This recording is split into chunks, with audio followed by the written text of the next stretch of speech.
What's up everybody, Better at 37 here. I was watching a Greg Doucette video today. I've just started to get into Greg a little bit. I didn't like him at first, like last week when I first saw a video a friend sent me. I was like, this guy's loud and blah, blah, blah. I turned it off and then I watched another one and then I was like, oh, okay, I get it. And then, so now I like him, but I was watching one of his videos and he's talking about, the name of the video is Bulking and Cutting versus Main Gaining, Best Way to Maximize Long-Term Muscle Growth. And in the video he's talking about, he gives three different scenarios of people who are trying to figure out the best way basically to maximize their muscle growth. And in it, he, among other things, talks about, there's a part in it where he starts talking about how would you know if you were gaining the weight, and he's just talks about how it's difficult to figure it out. And that's true. Muscle gain is different than fat loss in the sense that it happens a lot more slowly, especially over the years as you get more advanced. And it's difficult to see, you know, if you put on 1 pound of muscle, that's a really good achievement. But as far as actually figuring out whether or not you gain that, it's difficult to tell just from measuring. So I wanted to look at his video and the examples, some of the examples he gives, and the difficulty in measuring your progress that way. I thought were really interesting because I agree with him on a lot of it, but not for the muscle gain part. I actually don't know too much about the muscle gaining part. As you can see, I'm not the biggest guy in the world. I never really attempted with a serious effort to become like the biggest or the strongest guy. I have a lot more experience in cutting fat, and in fact, I actually created a program that basically tells you how to measure your body fat and create a timeline based around that. Because of COVID, I had to kind of put that on hold, but it was funny because as he was giving these examples in his video, it just made me think like, wow, this is some of the same stuff that I've been saying in my program, but just I use these examples for fat loss and why it's difficult to measure your progress in fat loss, and why certain things are more important to pay attention to than other things. So let's go through the video and see which parts he was discussing and see where it lines up with some of the stuff that I agree with too. Weighs a pound. He's got that. I want to gain that much every 2 months.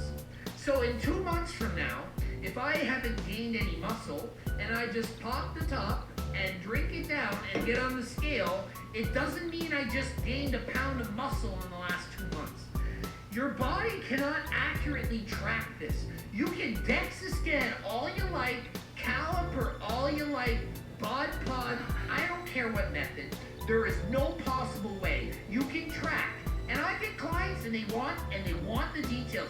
I want to know every week if I'm gaining this much. Can I track my strength? Can I track my muscle? Can't you use your laser eye vision to decide if I gained a quarter pound of muscle this month? No, I can't. Nobody is that exact.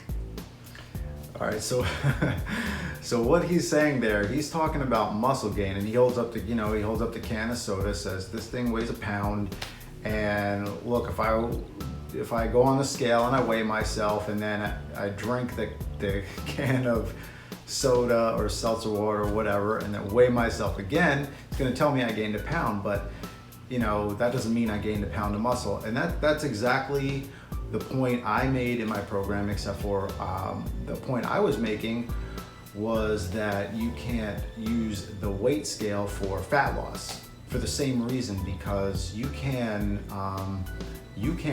go take a leak in the bathroom and you just lost what, a pound.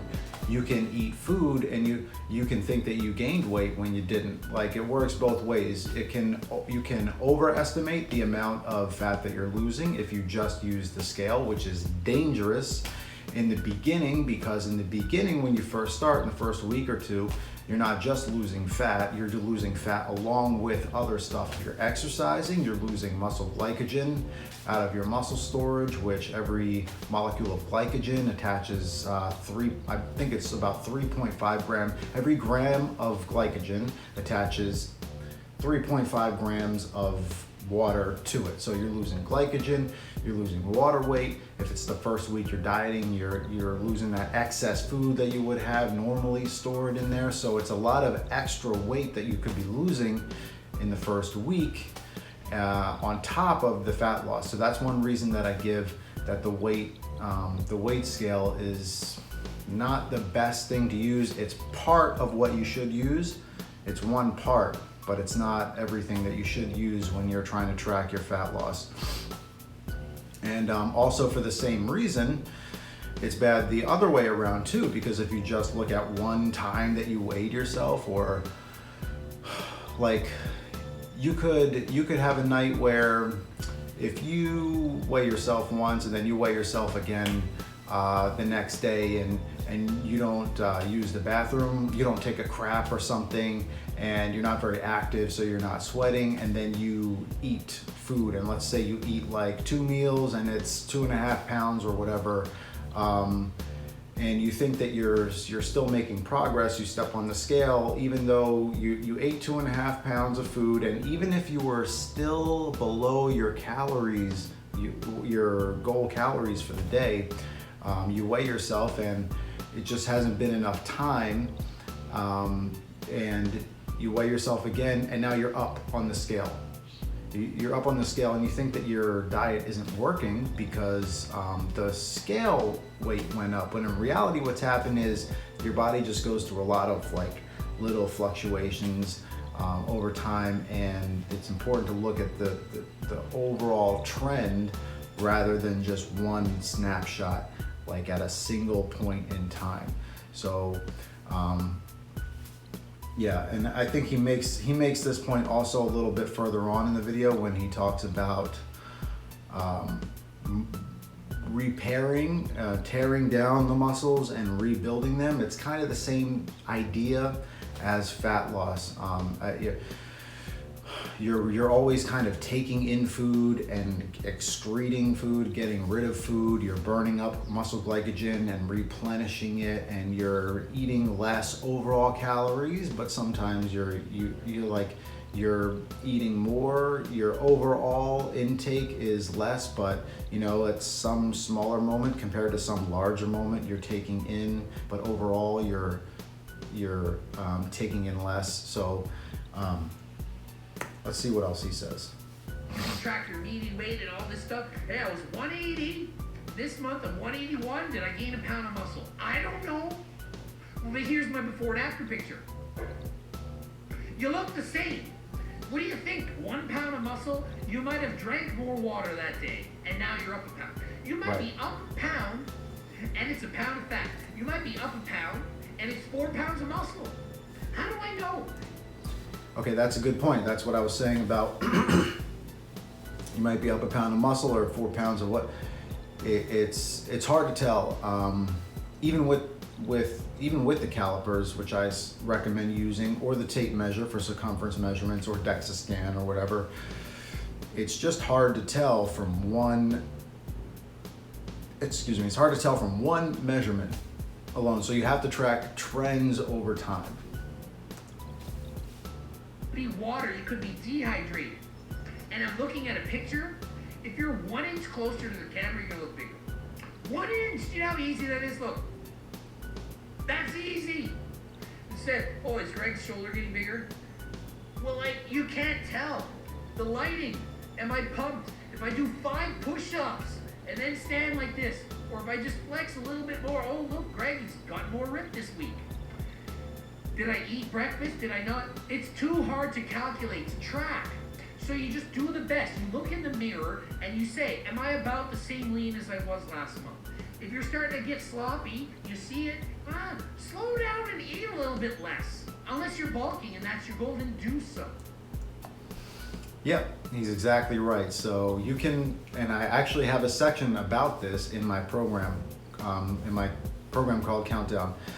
I even wrote a little section about taking progress pictures, because that's important too. It's important for motivation to see the changes, because that's what you're trying to do when you're trying to change your body. And in the context of losing fat, you know, you want to get slim, you want to see yourself getting smaller, right? So important thing to do when you're doing that is to take pictures. But when you're doing that, it's important to take them the same way every time, because just like he's saying, just small changes, small little movements, differences in lighting can make a difference and can make you think that you're not really making progress when you are, or they can make you think that you're making progress when you're really not. So just like the weight scale is one part of a successful fat loss tracking system, you know, taking progress pictures is good, but it's also, you have to be consistent with it, just like anything else. And that's also just one part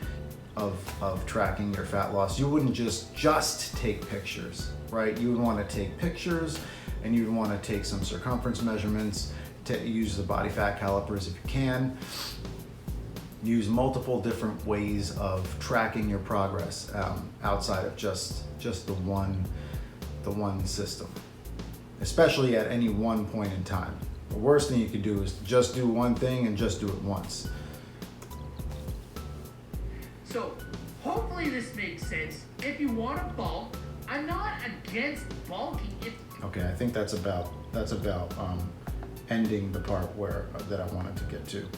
So yeah, so that's it. I just wanted to go over that short part of his video. I recommend the video. It's a great video. I watched it because I was trying to get some insight on the best way to approach this 90-day challenge that I'm doing right now. I wanted to make sure that I'm not overdoing it with the calories. I want to make sure that I'm not eating too much, because I'm already at like 18% body fat, you know. With this COVID, the whole thing, I was doing a pity party for like a month, and I just put on, so I had abs like in the winter still, and now I'm like 18% body fat. So I just wanted to make sure that I'm not eating too much. I came across that video, I liked it. I suggest you check it out if you're into, you know, trying to figure out what you want to do as far as lean bulking or regular bulking or main gaining. I think he called it main gaining. I think that's his term now. He made it up. So yeah, I like Greg Doucette a lot. Check out the video. I'll post the link to it in the description. Also, if you like this video, make sure you comment, throw me a like, and yeah, that's it. Thanks for hanging out. See you next time.